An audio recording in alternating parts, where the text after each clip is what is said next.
It's hard to miss the storm that's blown up around Jimmy Kimmel, the White House, and, of all things, one offhand joke. What started as your standard late-night punchline has now spiraled into a heated national debate about what's funny, what's offensive, and where we're supposed to draw the line on free speech, especially when it comes to comedy. But honestly, the headlines barely scratch the surface.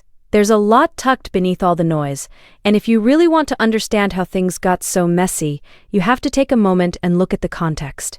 Let's hit rewind. The whole thing started at the White House Correspondents' Dinner. For people outside the D.C. bubble, this dinner is basically prom night for the political and media crowd. Politicians, journalists, celebrities, all packed into a ballroom with a comedian up front whose job is to roast everyone, including usually the president. The night's supposed to be lighthearted, with everyone agreeing to take a few good-natured jabs, even if some land closer to the bone than others. This tradition is over a century old, and every year the jokes get sharp enough to make folks squirm a little. This year, Kimmel takes the stage and, at one point, cracks a joke about Melania Trump, saying she had a glow like an expectant widow. Read like that, with no context, it sounds kind of brutal. But Kimmel went on his show the following Monday and broke down what he meant. He wasn't hinting at violence or anything dark. He was talking about the noticeable age gap between the Trumps. Donald is pushing 80, and Melania's younger than Kimmel is. He called it a very light roast joke, something you'd expect at these things. No malice, just poking fun at their ages. But things took a sharp and terrifying turn soon after. 2 days later, at that very same hotel, a man named Cole Allen forced his way through security, shot at Secret Service agents, and chaos broke out. The Trumps had to be whisked away. Absolute pandemonium, and it's a relief no one died. Suddenly, Kimmel's joke, made days earlier, was getting weaponized in this new, tense reality. Donald Trump demanded that ABC and Disney fire Kimmel immediately. Melania Trump took to social media to call the joke corrosive, blaming it for contributing to America's toxic political atmosphere, basically arguing that people like Kimmel shouldn't be invited into Americans' homes each evening to spread hate. And I see why emotions were running high. When you're that close to something traumatic, even if it comes later, you start reevaluating every little thing, wondering if one careless word might have tipped the scales. But Kimmel didn't back down. He went on the defensive, rightfully so, insisting his joke had nothing to do with the shooting. It was, as he pointed out, a joke about the age difference, not a wish for harm. He also didn't hold back, noting that if Melania wanted to have a real conversation about hateful rhetoric, maybe she should look a little closer to home, meaning Donald. That comeback stings, whichever side you're on. This isn't Kimmel's first time walking this tightrope.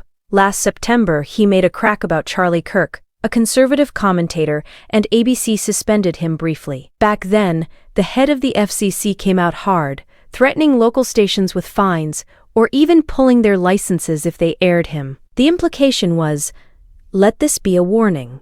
It was such an over-the-top move that even Senator Ted Cruz, certainly not an ally of Kimmel's, compared the regulator's warning to something you'd hear from a mob boss. That's how wild things got, even in circles where Kimmel's usually the butt of the joke. And here we are again, another round of calls for someone's head on a pike, because a joke made the wrong person mad. More pressure on networks, more outrage, and the same old question, who gets to decide what counts as acceptable speech? This next part gets lost in the shouting, but it really matters. The legal consensus is clear. Networks have broad First Amendment protections, especially when it comes to comedy, even the kind that gets under people's skin. That's by design. The line is supposed to be thick and hard to erase, because if government officials ever get to decide which jokes are okay, we're all in trouble. That's not hyperbole. History's full of examples where jokes became crimes, and things went bad in a hurry. One woman in North Carolina, mid-60s, not exactly in Kimmel's late-night demo, said it straight. If Kimmel gets fired over this, comedians everywhere lose their freedom to speak. And she's right. What's at stake here isn't just one joke or one comic, but the whole idea of whether political pressure can muzzle anyone who isn't making those in charge happy. But there's another angle that's just as important. I heard from a street vendor on Hollywood Boulevard, Someone whose entire business is just reading the public mood. And he put it plainly. If the shooting at the Hilton had gone differently and things had ended in tragedy, Disney and ABC would be slammed in ways they've never seen. That's the problem. Public outrage and legal protections don't always move in the same direction. Sometimes it comes down to the court of public opinion. And that's messier, more emotional, and way less predictable than any rule book. This is all landing right in the lap of Disney's new CEO, Josh D'Amaro. He just took over the top job, barely into his new office, and this is his first big public test. How he chooses to deal with this, whether he defends Kimmel, puts distance between the company and the controversy, or tries to please everyone, will show a lot about where Disney's headed under his leadership. As for Kimmel himself, he expressed real empathy for Melania and everyone at the Hilton that night. Being caught up in a shooting, even on the fringe of it, messes you up. He didn't downplay that or dodge it, but he also held the line, refusing to take the blame for a crime that had nothing to do with his comedy. It's easy to see both sides, honestly. Here's my take. Comedies always walked the razor's edge. If you look back, roast humor and political jokes have always been part of public life. Sometimes the jokes work, sometimes they don't, and sometimes they hit at exactly the wrong moment. But the fix has never been to have government officials threaten TV stations. That's not just a slippery slope, it's a shortcut to places we don't want to go.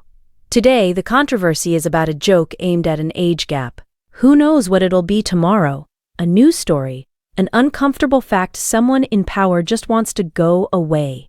Give people in charge the ability to silence jokes, and you're giving them the same tool they'll use to silence actual journalism next. Free speech isn't always pretty, it's rarely comfortable, but it's vital, especially when we don't like what's said or when a joke makes us flinch. That's the whole idea. The right to speak even imperfectly stays intact. So, where do you stand? How much room should comedy get when it comes to talking about public figures? Seriously, let me know in the comments. And if this got you thinking, hit like and subscribe. I'll be back soon.